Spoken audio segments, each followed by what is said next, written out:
welcome to the preview of Rose Hill for Saturday. And welcome back, Dallas you. Baker, and he's going to Rose Hill. We're going to Randwick, aren't we? Yeah, we're going to Randwick. Of course we are. Big start from me. I've reinstated myself, and I don't even know where we're going. Yeah, too many complaints last week. There wasn't enough spruiking from everyone because everyone loves the spruiking. And we're missing Aaron. Yeah, yeah. Everyone will miss Aaron. Yeah. So, hang on. Who's our hobby horse? Yeah, I got to. Yeah. I'll actually just hang on. I'll just draw Mum, not. Anyway, nevertheless, Dale, we've got a lot to get through here. There's a lot to get through. Mark, firstly, Randwick, heavy 10. Lucky to be on, of course. Oh, of course. Yep. Yes. Yeah. What do we say? I think it's officially as we sit here Friday morning. It's off 7. But what do we? Dead crack. Yeah, look, there will be showers around. Yeah. So okay. It's not set, but there's a lot of wind. Yes. A lot of wind yesterday, a lot of wind today. Yeah. So we're looking at a murky track. Yeah. Okay. That's rain affected, but not tragically rain affected. And what you want them to say is that, so that the trainers don't start panicking and pulling out their horses. Exactly right. So, but now we spoke about this in the Punter Show, Mark, about Rose Hill having the more Amazon effect, and I thought when I got off, I thought about it. Remember, Rose Hill's a month ahead of Randwick in growth because it gets that month head start with the renovation where it gets all hair cutted down and then grows. So I think Randwick's going to be pretty thick and dense because they cut that down 3 weeks ago, I think it was, and it was pretty short, so I expect it to be pretty thick. But I think Navesh is overseas. I tried to ring him, but we'll see. For the people in Pro Better Live, you'll find out that. All I'll be doing is making sure I'm not on horses near the fence. Rail through inside. Absolutely. You want to be sort of swinging that sort of 6 metres out. Yeah, and I think that might be even more factored into it because if it is a thick and hard track, it's going to make it harder for leaders who are naturally on the inside. So lane. Yes, and it's sort of a program that's got its fair share of resumers. So it's a good quality card. This is almost like the first of the autumn cards, really. Like we had a good meeting with some kin races last week. There's a bit of depth to these races, and a couple of favourites I think are probably a bit short in the market. Some pretty spooky. Yeah. Beautiful, yeah. Look, Brent's excited by the program. Certainly it's titillated me to this point. All right, lovely. Well, I'm just here.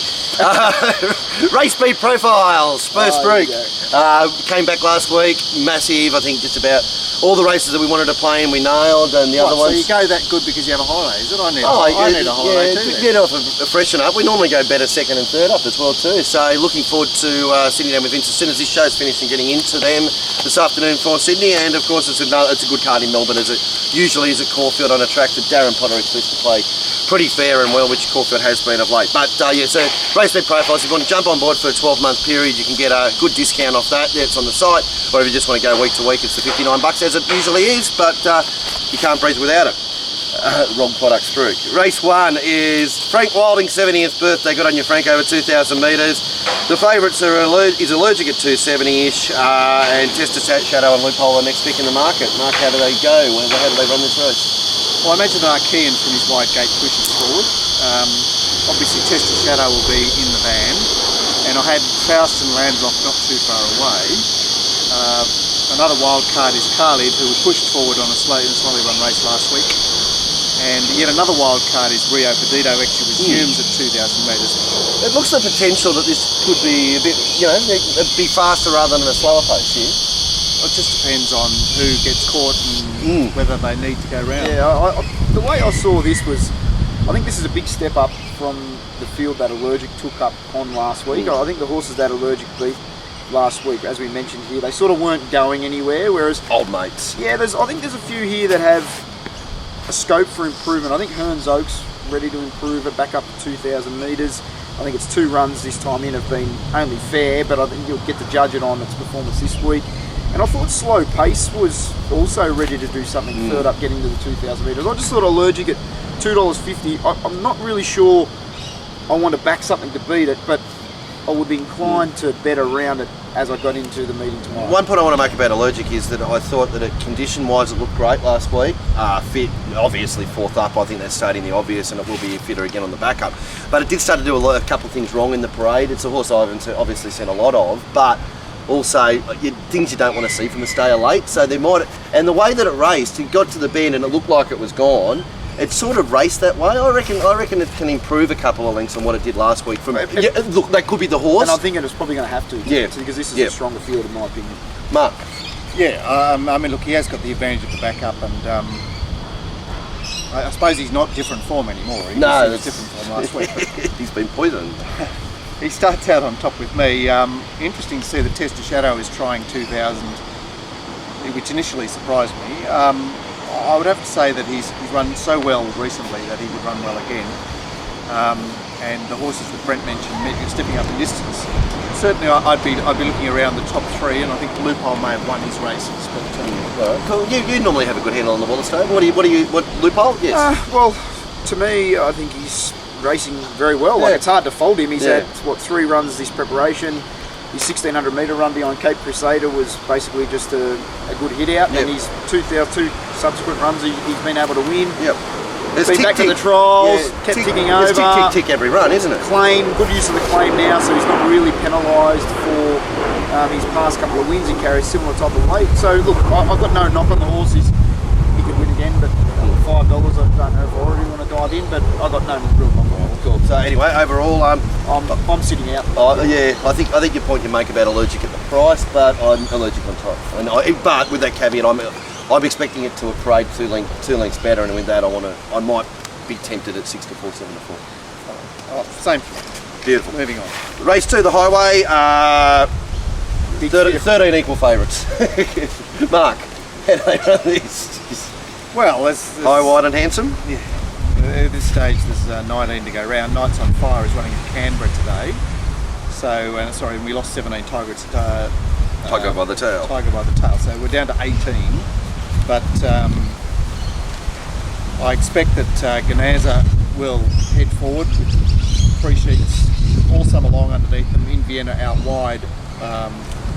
But because it's at the 1200, you see them get out of the 1200. They just sort of they never really get into formation. They just sort of they dog leg, and that's it. That's pretty much it.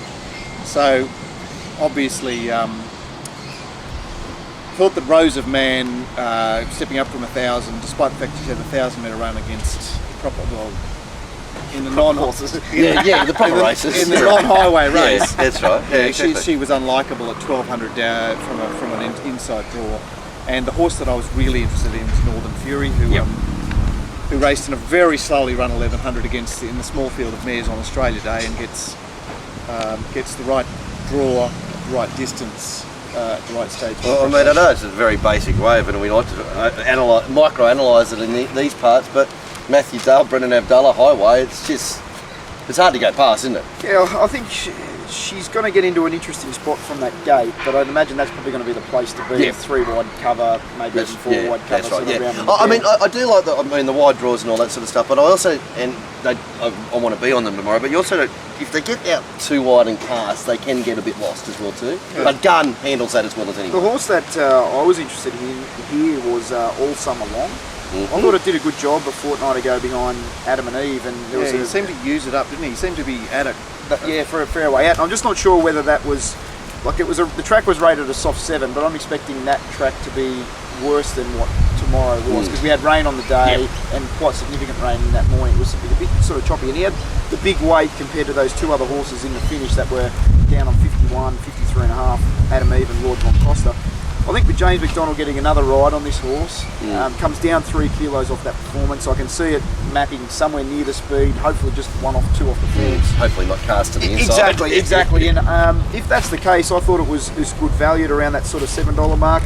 The one that I thought was really big odds, and I was quite surprised at how it's been completely missed by the market, was Ocean Grand. Yeah, see, it does, doesn't it? Saw us 2 starts ago, won a highway handicap, then went into a race behind Canny Essen off a 38-day break. Yeah. And I just don't think the race was really set up for that horse. I think now, 11 days, this was the event that the trainer, Cliff Bashford, would have it set for, no doubt. $16 was huge. This horse is one that I think was probably almost one of the highlights of the Pro Better Live chat room, and Johnny Walder and all of us have been waiting for it.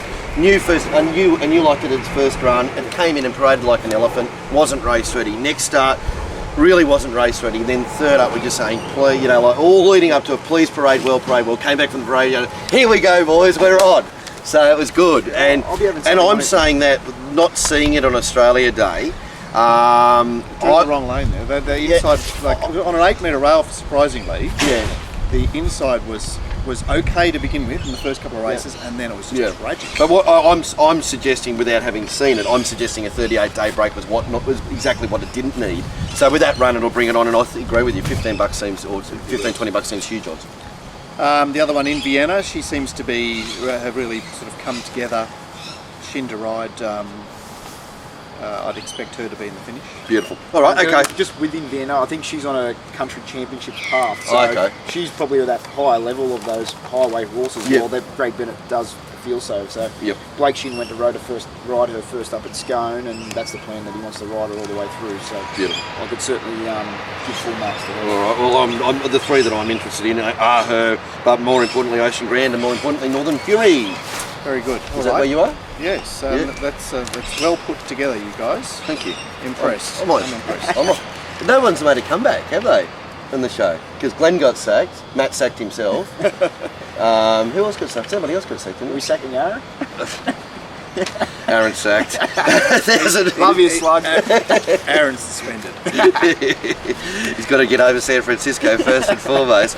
Craftiness $3.50, $2.50 for felines for the 1,000-metre scamper mark. What do they do? And we've lost Supreme Effort and Tahitian Black. Oh, okay. Supreme Effort trialled enormous at Gosford this morning. Oh, did it? Yeah. Okay. Did they get paid for it? No. All right, so we're down to a field of 9. Mark, who leads? Eminent Duke I had leading with Craftiness on his outside. And next position probably taken by Happy Galaxy. Feline certainly should find the running line to suit. Now, interestingly, she I think she was a Steve Fletcher play 2 weeks ago, and she did the job and then got a bit leg weary late. I think she's well named. I can't believe she's so short in this market. I'm thinking those Rose of Man, Raider, Cosmic Cameo, that form... Well, Cosmic Cameo made it look good yesterday. That's just no good for me. No. At the price. Like Craftiness, I know has got a lot of weight, but to me seems head and shoulders above this field, especially at 1,000 metres. Look, Craftiness last time looked horrendous, and I think Joe Pride made the point about it. He just didn't come good. First up, he paraded quite commonly, and I was quite surprised to see what he did. And he didn't set the world on fire or anything, but there's no way known that I thought it was Baller Master. There was no way known I thought he'd be able to get over the top. That was Shiraz. Shiraz, exactly right. It was a white hot Shiraz at the time. But so for him to get as close as he did there, looking like he did, I'm expecting this horse that Joe Pride actually put him out, and when he looked shit, I would be surprised that if he'd start again if he didn't. So this horse can improve 3 lengths. I mean, if this horse turns up, it's all over Red Rover. Trial, was it the Bay Exosphere one at Warwick Farm? It was just tucked back on the inside, wasn't after an effort. Looked to have plenty there. The play though, he's pretty short at $3.20 and could potentially get shorter if Felines gets out in the market. I'm a little bit interested here in Prince Harada. He's been a bit of a thief. He's toying with the inside draw here, Brent. That's the concern. I'm hoping the speed might go. I don't want to be on the fence. No, but I'm hoping the speed can go and Blake can just sort of get out the back of him, because he's not quick enough to go early at 1,000 metres. And if he can get to some part of the middle of the track, trialled well at Cessnock recently. It's an interesting point, Mark, because I think as I suppose people like us have spoken about it more, I would imagine in the last 12 months that Barrier 1 has got a far better record fence off at Randwick than it would have 12 months prior. The jockeys are learning how to ride it rather than just stand there. So it's not as big as a penalty as it used to be. Is that a fair call? I think that the meeting on the 16th of January, what's that, 3 weeks ago, on the True Rail wasn't as diabolical. You know, it was wide, but horses were winning from low to mid draws. What was the Ron Quinton's horse that got back up on the inside? Magic, is it? No. Magic Sense got exactly. Because I think a lot of the time too, if they all generally go off, if they get outside the lane, I just can't see Prince Harada having enough speed in the early stages. So those 1,000 metre horses are going to cross him to some point, and hopefully can suck him behind. Look, I'm only having a very small bet at the price, but I just thought if he won, I'd be disappointed if I didn't have something Interesting training effort, 1,150 metre trial for 1,000 metre race. Well, I just think he's come back. The way I see it, he's probably just come back a little bit underdone. He had 2 runs and been only playing. His first up effort beyond Rule the River was okay. Next effort was very average at Canterbury. Then he's had a month between runs trial, back to town with B Shin on. I just think there's a bit of a plan here with Paul Perry. He's a good looking horse, I can assure you. But look, I couldn't get rid of him, but I was desperate to get rid of him. What did you get in? What's in your Well, I team? marked them equal favourites, craftiness Yeah. and felines. Yeah, fair enough. And which way would you rather go? I think I'd rather go with felines, but I want sort of $3.50. Yeah. Yep. Okay, perfect. All right, that's the 1,000-metre race. Race 4, 1,200 metres. Sort of more of a It's turnout. testing race. Yeah, it is. Dublin last favourite in front of I've Got the Looks and Amicus, and I don't know. I'm thinking this market's about right. So I don't know this Miss Cover Girl very well, but she bounded to the front last time I saw her, and then I noticed her recent runs, her last half a dozen runs in Brisbane, she's back off the speed, back off the speed, back off the speed. But she's drawn 9, 12, 10 from 4. Does she have an opportunity to sort of... Well, because I assume that Dublin Lass doesn't want to leave. No, She looks she's the a only stalker. leader. Yeah, it's icky, good folk. So yeah, do you have a... So the Snowden pair are the only ones that I've got showing any recent speed. Yeah. Well, I'm very not confused by this race, but it's not a race that I'm really excited about, because I can give a push to Amicus on class, given her Group 1 run there in the Maya Classic. She's a Group 1 winner. The first 2 runs, fresh last preparation, were very good, where she did carry significant weight compared to her rivals. But then, do I really want to take sort of $455 for her to beat I've Got the Looks and Dublin Lass? Yeah, I who feel might we're just advantaged be sprinted, under the handicap yeah. condition, under the set weights and Yeah. penalties conditions. And then I've got Miss Cover Girl, who I could see being fit, might have a bit of an edge on these mares. Slots press report Queen of Kariba, I don't really see figuring. I see one of the top 4 winning. I don't know which one exactly, so I'm not enthused by the prices. Yeah, I'm thinking the market's got it right. That's probably my order, and I don't want to. I wouldn't in the Robbie Waterhouse methods. I wouldn't have a cross next to any of them today. I don't think. Yeah, well look, I've marked Maybe Dublin Lass. Lass could be one of those horses that just materialises on the day, and you just go after you've thought about it. You just go, this is my one fuck for the show. Ain't fucking moral. You know how the closer you get to it, I just don't think it's a morals. The price on offer is not for me to take. No, but you know what I'm saying. You sort of like you sit here and agonise over it, and then you just get this moment of clarity, going, "What am I thinking?" Bang. Anyway, could be, but not at the moment. Mark. Yes, well I've marked Dublin Lass 7-4. I've got 7-2 and Amicus 5-1. Jeez, I've seen that before. Where do I go? Yeah, that's right. I think that's the common theme. Market right. Let's move on. Yeah. All right, race 5. Oh, here we go. Mark's favourite race of the year. He loves these races. This could be my favourite race. Yeah, I think I saw you spruik this earlier in the week, so let's see what we're talking about. It is favourite, wonderful story. Chris Waller looking for his first 2-year-old winner of the year, 3:30. Next picks are Twist Tops and Soviet Secret and Rampage, and the absolutely off the map in the previous English race, or one of the English races, Rapper's Choice, earning about $9. Mark, do you want to lead the charge with your favourite race of the year? $250,000 on offer for this gala event. Well, of course, it's restricted to the English summer sale. So, unlike the English race we saw in December, which was open to all English, this is for the cheapies. Yes. And the Wyong filly won this race last year at Rose Hill. People have not stopped talking about it all year. Where were you the day that horse, nobody's day we can remember won the Tells you there's a good horse in this race. Okay, BC. Go, wonderful story. What do you want? No? Mark, did you have anything else to say? I'll come after you. Yeah, okay, because you've got something positive. I think Wonderful Story has the potential to be like Todman, maybe even a Golden Slipper horse. Yeah. Chris Waller, not a noted 2-year-old trainer, but when one does trial as good as this, at this stage of the season, coming in late, I think this horse is head and shoulders above the rest of this field. Like Mark's mentioned, this is an English classic sale. It's not even all of English, so you're very restricted, and there's a good horse in this race. Yes. Its trial on Monday was very, very good. Its effort behind Defcon in its first trial, which we have a decent yardstick on, was great. I wouldn't take anything into the fact that James McDonald had ridden it in 2 trials and now Tim Clark's on it. That was purely because it was almost like a late decision after not after his trial, but James McDonald had already been booked for another horse because they didn't think it was going to go here, and then it's really risen through the grades late. So that's why we've got him on the show. I'm maximum bet. Andrew Bensley, eat your heart out. I'm maximum bet here. Wonderful Story. It's Max my play. bet. Chips in. Yeah, it's my play of the day at Randwick on Saturday. I just don't see a lot of opposition. I haven't been enthused by those that have raced, and I think it'll just sort of sit just off midfield or forward of midfield, and then middle of the track, let go.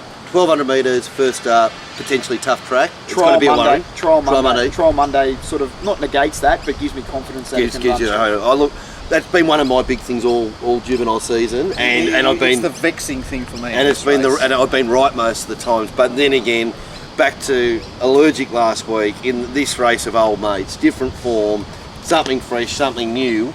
Is it's. Put it this way, none of these are going anywhere. What price would you have Defcon in this race on debut? Yeah. That's where I'm sort of. But then again, Defcon did get run out of puff. No, I know, but that was a group. That was a proper race. Yeah, that's right. This isn't a proper race. Yeah, that's right. I think. Put it this way: if I'm playing in the race, I'm not letting it go around and beating me. That's for sure. Because it could just come out and put a hole in it.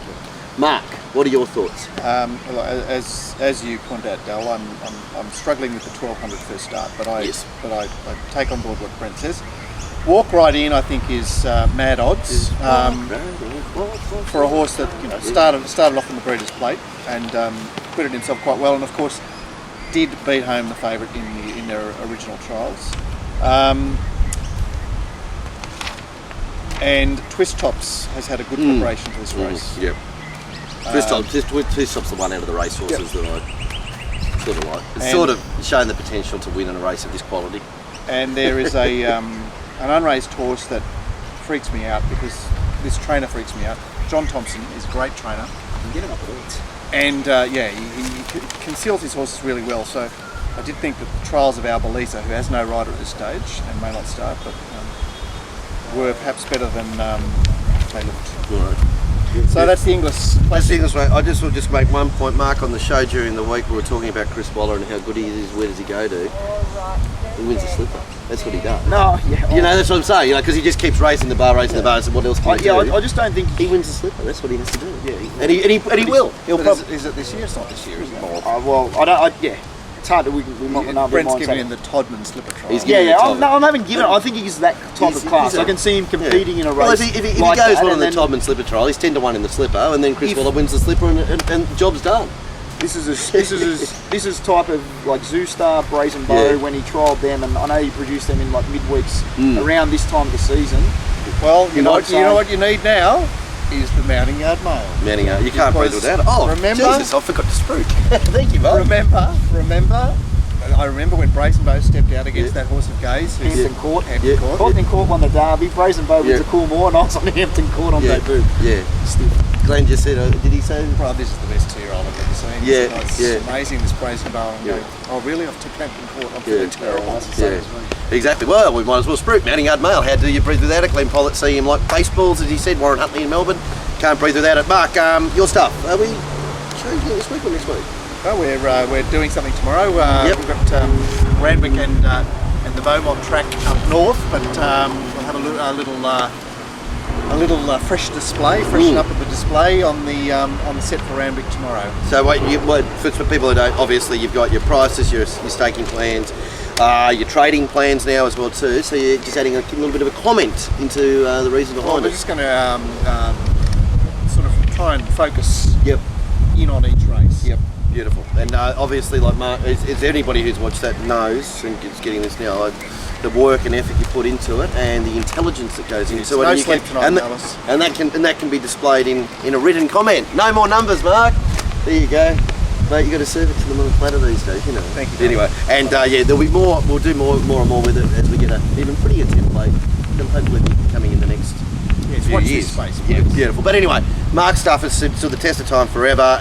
Too many serious people use it for you not to have a look at it, and have a look at it now with an even improved version, and you just sign up on the site off the buying page, which takes us to race number 6, 1600 metres. Fascinating race. Great race. Well, this is a great race. Med Court track will be slow. Does it come out? That's confused me a little bit. We've got a bloody unbeaten Kiwi here that's 11 to 8. I know exactly, with Emma Cameron on it. So Hasselhoff 250, Medcourt and Zinzan Eddie about $7.50 next picks. What are we saying pace-wise? What does this horse actually do? It's speed, just in behind. Yep. That's a good summation there, Brent. So Moral Victory will be in the van tomorrow from his wideish gate. just lost smoke. Obviously Medcourt underneath them, Hasselhoff not far away, Great Esteem not far away, and Marinostro is tagging across Moral Victory and may even sit out OSL. Interesting horse you've got marked there on your map, Bull Point. What do you make of its recent trial? Like, it was just driven out of the barriers in a 1200 metre trial, under the stick, to win the trial by 5 or 6 lengths. It just showed a lot of intent now to pop up in this race, 1600 metres. Look, I'm not saying I found it on film, it was just... it was sort of like it was the. This is like trying to switch your career and follow you up. It's sort of like we've only ever got to throw up the stumps here. But he did that twice in December as well, in the lead up to the Magic Millions. I mean, I'm not. I suggest he'll settle off the speed tomorrow, but he's trialling it that way to sort of switch it on. Yeah, that's the way I thought. Anyway, Hasselhoff, any horse that's won 6 from 6 has to be impressive. It's won a Group 2 race. I'm not too sure on the depth of the form. I'm not a New Zealand expert, so I can't really say. But for me, the horse is... Race speed profile's your only hope there. No, but the way that the horse presents here, flying across from New Zealand only this week, he's got off a plane on Thursday, turns up to Randwick on Saturday. Inside draw, got bigger fish to fry deeper into the autumn if he's sort of going to be contending in some better races. I thought he was very, very short and overhyped in this race, which does have some serious horses. One of those is Arab Dawn, who's a Godolphin horse coming from Europe, having a first start. And race speed profiles, only hope there. Unlike Hasselhoff, we've got a guide on it through its barrier trials here in local conditions, and although its 2 trials have been very eye-catching, I like it at a mile first up. It's got a sort of Magic Hurricane feel. What else did he produce first up Godolphin that I've had a couple of years ago? It's somewhat. They do tend to go better early for John than late. They can sprint well fresh when people think they're going to go better at longer distances. So I think he's a horse at sort of double figure odds that I was interested in. And the other one is another import here for Chris Waller, Libran, who's only had 1 run in Australia, and that was at Flemington. Yeah, the DF's getting a good workout today. DF. What's the DF? Different form. Okay, yeah. 2 barrier trials, and he comes out of that barrier trial behind Bull Point, and it was at 1200 metres. If they'd gone another 100 metres and the rider, Quinn Schofield, let Libran go, it would have went straight past Bull Point in my opinion. So I'm steering away from the favourite at the price, not to say that he can't win, looks an exciting horse, but I'll be having something small, Arab Dawn and Libran here.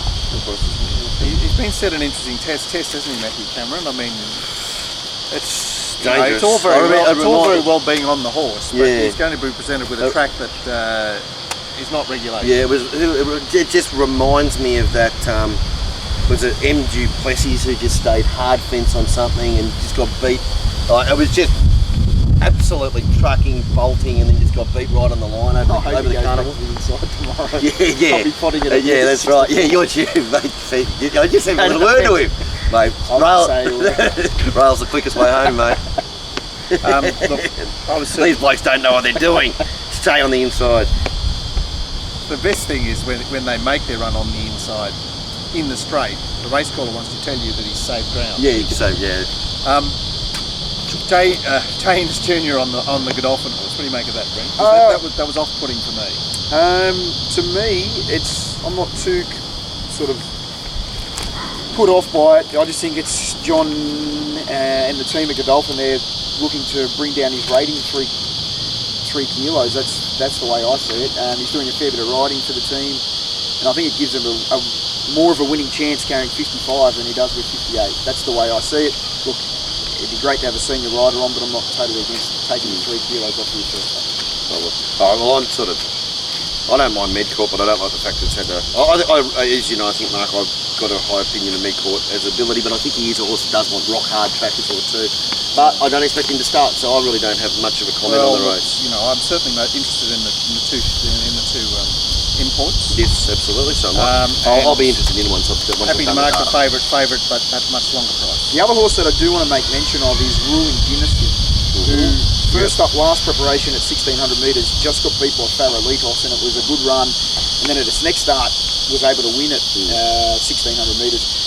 30 to 1, could probably be longer. I Why It's going to be in the right. Yeah, I can see that again. That seems- Our little friend different form. Like this is Oh well, I horse mean, when who- you got something taking 40% of the market, something they've got to be squeezed out, don't you?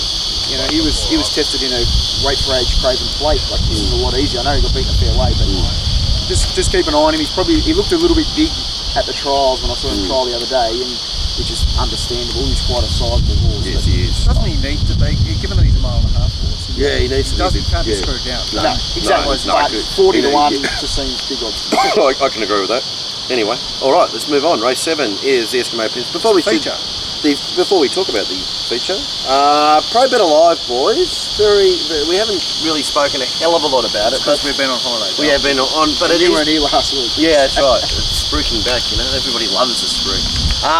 You've joined the Pro Bet Alive thing. I mean, you've had your first week in it. Yeah, that's How good is it? It's good. Like I've sort of had a little bit of a different experience in previous sort of my time at the races. I've got a group of friends who we have our own Facebook chat, and we talk about the races on the day and different thoughts, what you think about this. It's like just being able to bounce your opinions. And Pro Bet You Alive had a is- chat room going already, is that what you're saying? yeah, with just my own personal friends. And this Sometimes is it got a little bit dark with one of the people.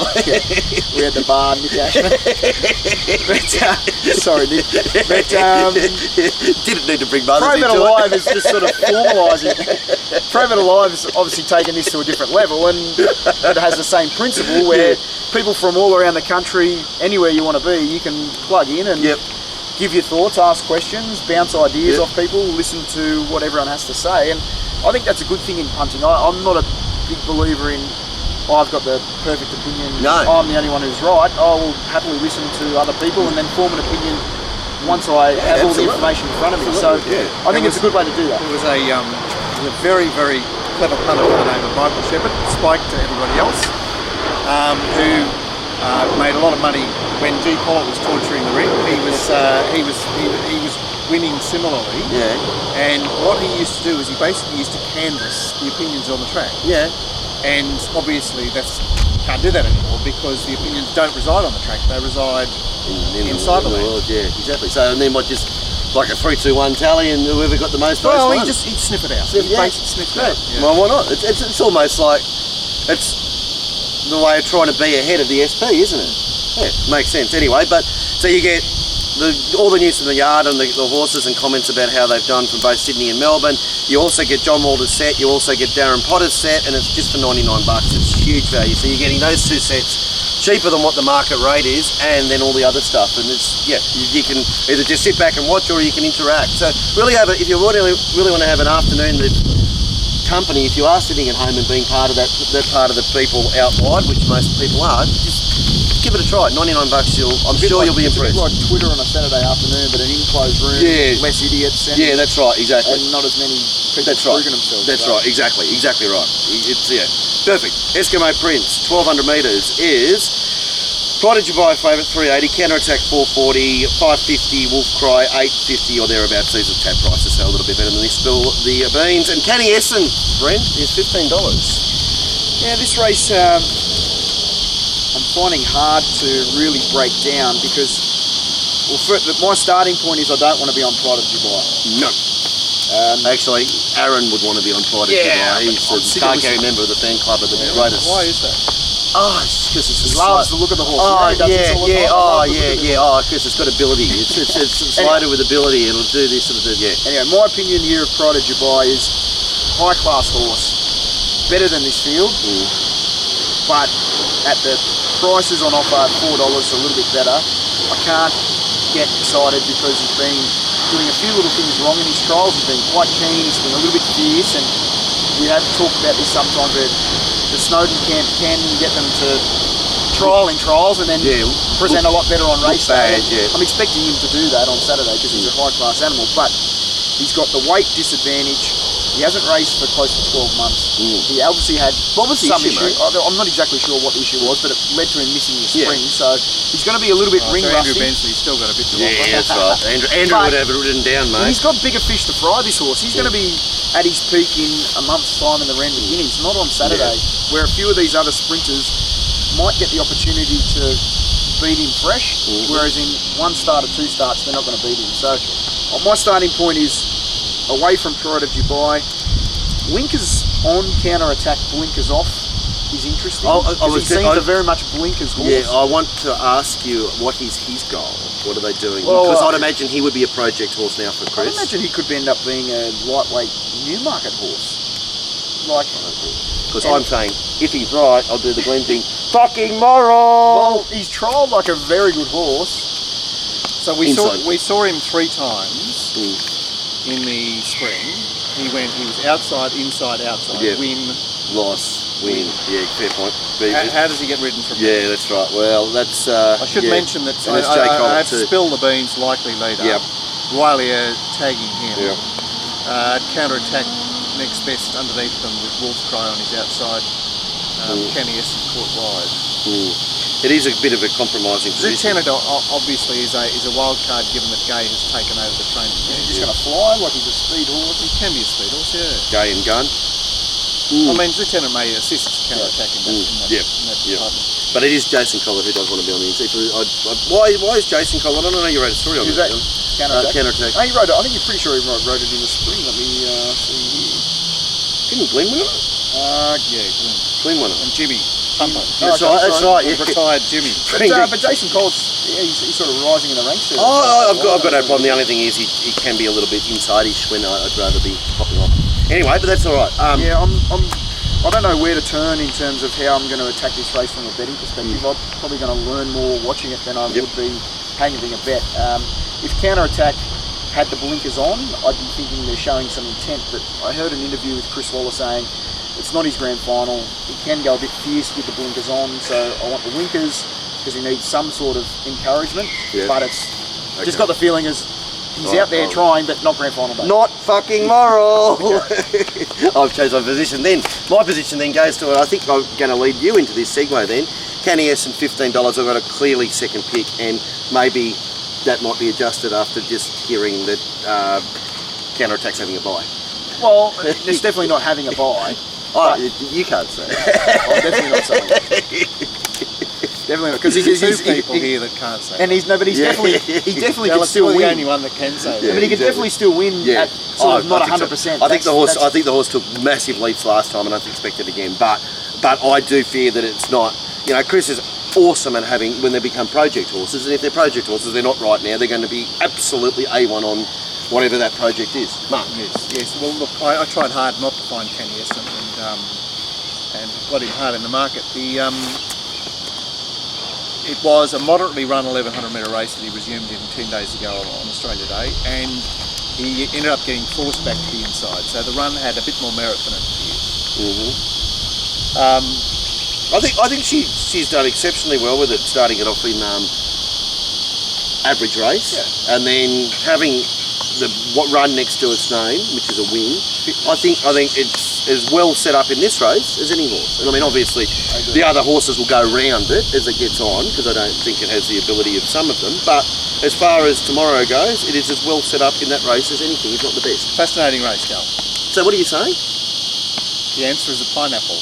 No. I'm opposing Pride of Dubai, Counter-Attack, Lieutenant, Tarquin, Shards. Tarquin, our old favourite. Spill the Beans. Yeah, that's right. Against the fresh horses. Yeah, I'm leaning towards horses up and running. Well, Roman was good the other day. I know he's a horse that's got scope. Yeah, and he doesn't seem to be a 1,000 metre horse. To me, I was going into that first up run thinking, I want to be on you maybe next start to start up, not expecting you to end up in a hot Eskimo Prince, but his win probably warrants him to start. I think just to finish on Pride of Dubai though, I think you and I have never been members of the car carry members of the fan club. Well, my point of view is just on the thing that I mainly look at is data, and I don't think it's broken benchmark yet. I might stand corrected. Still won 2 Group 1 races, so Mark and I love those Group 1 races, don't we? Well, they're 2-year-old Group 1 races, so let's embrace the 3-year-old season. Yeah, exactly. All right, so Canny Essen for me is the best player at the odds. Yes, Mark, you agree? I agree. I agree. Certainly the best play in the race at the odds. Yes, I agree with that. All right. ATC remembers Banjo Patterson. Didn't know we'd forgot him. I didn't know we had to remember him. 1400 metres. Is roaring to win 380, Salida 440 or thereabouts, and the others under double figures. Mert the Flirt, who was off the map when it won first up in Melbourne, and Religify. What the hell? He only runs in Magic Million races, Mert the Flirt. What's he doing here? Yeah, exactly. But anyway, $9.50 or there over $10 for Relictia. Well, like, this looks a bit keen. In Sports Edition, back to Gay, of course. Yeah. Yes, we've lost Kirtley, who's gone to Walker today. Kirtley, was it? Okay. Yep. But yes, Sports Edition off a break at 1400. Himalaya Dream off losing his legs last preparation. What happened? Mert the Flirt is fresh and will be on speed. Religify tries 1400 and will be forward. So it promises to be a keen race. I imagine he takes a snag on Salita tomorrow, but he doesn't have to. Alphabet back underneath them. He's given midfield, off the rails midfield, roaring to win, attempting to find the similar run that he found 3 weeks ago. Never back down, doing his best out wide, though the others out the back. Okay, what are we saying? I'm hoping there is speed here because I've landed on Heavens Above, fresh back at 1400 metres. I think she's set up so well to run a big race here. I like her fresh now. Yeah, I quite like her. Her run behind Cape Crusader was very strong, and as you made mention, there seems to be a lot of keen speed here. Like Religify up in distance, Sports Edition's going to go, and she's just going to be from a wide gate, sucked in, 3 wide cover, hitting the right part of the track. Sweet spotting, yeah, absolutely. She's only lightly raced mare, but what we have seen from her thus far is she's placed in a past sort of 4 starts, and all of them she's been giving all of her rivals a huge start and wound up with a big finish. I want to be on her at that sort of $9-10 mark. The other horse that I also think can do something here at big odds is Shadow Lord. I'm not too keen on the inside gate for this horse here, but I wouldn't be leaving it out. And Himalaya Dream at 20 to 1, I'll be having a small play in it, just in case it bounced back, because its trial on Monday was good. This is a horse who beat Silver Ball at 1400 metres in the past. If we can put the pen through its previous preparation, I think it has something to offer in this event. So my main play was Heavens Above, something small here on Himalayan Dream and Shadow Lord. Beautiful. Mark, how are you? Well, Jay McDonald on Salita. This is a mare that wasn't entitled to win the other day. Exactly. Miss Royale was entitled to beat her, and she's the gift that keeps giving. Obviously, Boring to Win will be in the finish again. Heavens Above, I'm surprised she's as long as she is. Yes. Given that she's so stylish. And fourth pick with me would be Mert the Flirt. All right, lovely. I think Salita. I think she. Well, Salita, and I agree with you with Heavens Above. It's girls for me. Thank you very much. Why not? And the favourite Roaring to Win. Let's talk about it. Was like it was jet propelled there last start when it took off. Look, it really lengthened nicely, but now he's just having to take sort of a lot shorter odds than what it was last time, and well found in the market. So I'm no knock. No. Definitely win. To me, Roaring to Win. He got his win last time, but he's always the horse that you have 3rd or 4th or something like that. His runs, his preparation have been good. First up Canterbury, good. Excuses at Rose Hill, 2nd up. Dominant win, 3rd up. So I can't fault the horse. No, he is what he is. But as I said, I mean, for me, he's normally 3rd or 4th pick or something like that. Is that how you see it? We put him in a quaddy, but I won't. Look, unfortunately, he ran some very, very slick times. Yes. I haven't got to that yet. He was huge. Yeah, okay. So I mean, he will be in the finish. So you're saying Vince is, when I get to race, Vince is going to be excited when I speak to him? Well, it PR'd to run its good time. Yeah. So, but I mean, it's track and distance. Exactly. Back to the scene of that grind, basically. But anyway, I think Salita, she's been those group of fillies. It's a shame that race was. I was really looking forward to that race at Rose Hill. It would have been ruined anyway by the rain. But I think they're not too bad. And I think whilst she's been doing the job, she's a professional. She's a mare in form. Jay McDonald should be in the right spot. Looks great. I think the 2 girls are a great bet, and if the other scary ones present well, they become scary. Anyway, race 9. Good race. Colin Tidy tribute, as we paid tribute to Col on Wednesday when we did the show, of course. It was, and it says Fabrizio 460, Tower Song 550, Montaigne 750, all coming off last start wins. Some of them 2 in a row. Or 2 of them 2 in a row. Mark. Yeah, and Classic Uniform has raced with success at Canterbury 1550, just leading. And I imagine he'll lead here. Kelly Bill Flyer will probably race outside lead. Tower Song and Fabrizio take the trail here.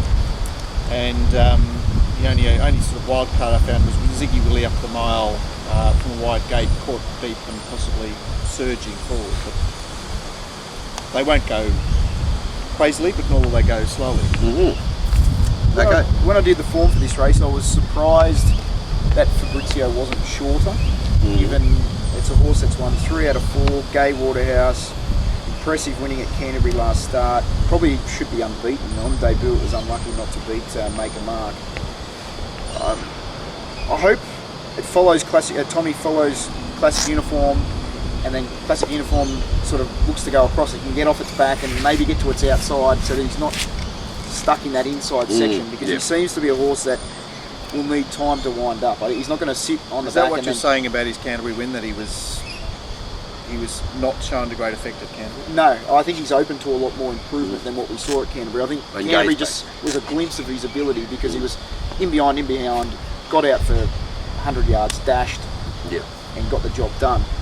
I think this horse is destined for better races than what he's in this event, and I'd be keen to back him. I thought he was quite a good bet. I think he's a very progressive horse. The danger for me was right down the bottom.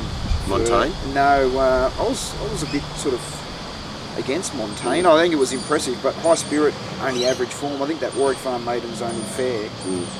They're midweek class. These are proper horses here, in my opinion. Wear Shaw for Team Snowden. Not a lot of luck at Warwick Farm last start. Probably should have won, beating Never Back Down. Now gets to up in distance, down in weight. Going to find the right part of the track, travelling sort of 3 wide. So I was Fabrizio as my main selection, saving on Wear Shaw, but I'm thinking I can get a decent result out of these 2 horses. Okay, they're up and coming. Like, are you?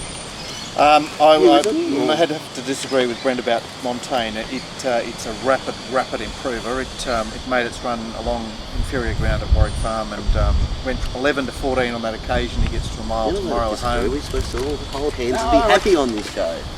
What, Kumbaya? Yeah. Shall we go out with Kumbaya? Brent's from the main media. We can't, we can't be disagreeing. Anyway, that is where I fell. It took me the whole race to get excited. Look, it's quite a good race. We've got bits and pieces of stuff. Tower of Song is obviously racing well. Ziggy Willie had excuses down on the inside the other day. Emily gets Jay McDonald. PMM's racing well. You mentioned Wear Shaw. Chestnut Road. What's wrong with it? Which one? What's wrong with Chestnut Road? At the price. Look, you marked it 100s, didn't you? No. What did you mark? Come on, show me. It's alright. I'm a big boy, I can cop it. It's alright. I'm sick on Chestnut Road. Yeah, what did you say? Chestnut Road, $34. Oh, okay. I saw 140 something near it, but I thought, there we go. Anyway, look, it'll be a great betting race to finish, mate. It is. It is a typical Rand week. It's a good, up you it's go. Just a good quaddie race. Like, at the end of the day, there's varying opinions. Like, what does it sit at the moment? 4 to 1 to field, and a couple of the horses that have sort of been at that level. One's on the way up. You can see reasons for support for a lot of them. It will be a thick, dense betting race, and especially because it's the last. Beautiful. That's it. All right, lovely. All right. Nothing else to spruik? No, but all the products are there. It's just a light spruik. They spruik themselves, do they? I think they do. Go and look at the product page. Yeah, exactly. And you pick a product to spruik. That's exactly right. Steve Fletcher's stuff, your stuff. Brent hasn't got anything yet. What about there? He'll be busy spruiking. What about little there they are though? What about little there they are? You're $10 a week and you just want to have a 400% profit on turnover. Just smash him out of the park. Don't have to worry about it. It pops up on your text. Yeah, there it is. Just have your 8 or 9 bets around there. Johnny Walker, one's the same. I got his tips this morning. Yeah, Walker. exactly right. Bang straight just bang. There it is. That win. Easy. Profit. That's all you need to do. So have a look. Get the product you want. John McLeod in Brisbane. That's not fair. Thank you, boys. Good to see you. And we'll heaps of news, mate. It's looking the site's looking great. Well done. It's starting to hum along. We're starting to get a sort of bit of momentum now building into the autumn. So looking forward to it continuing. Lovely. Good luck. Back with the Punter Show early next week. I'm going to talk to you about whether it's Monday or Tuesday. Anyway, good luck all. See ya. Thanks. Is Tuesday okay for Punter Show, mate?